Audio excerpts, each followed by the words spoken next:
Alessandro, una tradizione ormai di famiglia, papà Paolo che negli anni 70 si appassiona di questo mestiere e si ispira alla bisnonna Teresa. Raccontaci di questa donna che ha poi ispirato un'azienda che sta avendo una bella continuità negli anni.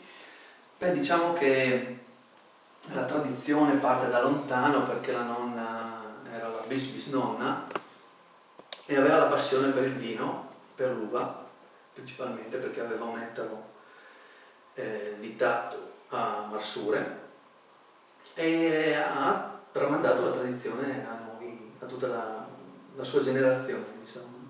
Prima mio padre, poi a me.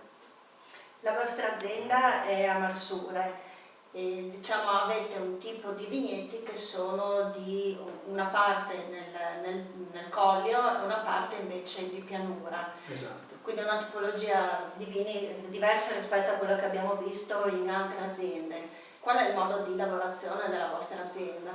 Allora, noi abbiamo circa 15 ettari che sono distribuiti, come dicevi tu, tra Marsure e Povoletto.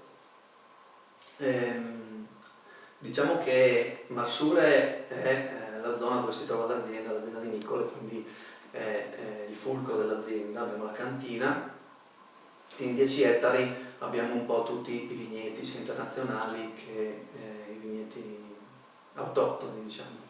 Mentre nei colli orientali abbiamo un po' di vigneti particolari, quali sono la rigola gialla, il friulano e altre varietà che utilizziamo all'occorrenza, insomma.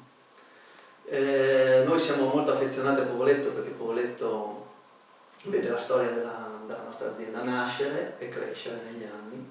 Mio padre ha iniziato come distillatore e poi ha piano piano sviluppato la sua passione per il vino, che ha trasmesso a me assieme negli anni, insomma. Bene, quindi grazie per questo intervento, ringraziamo Alessandro dell'azienda Teresa Reitz. Prego.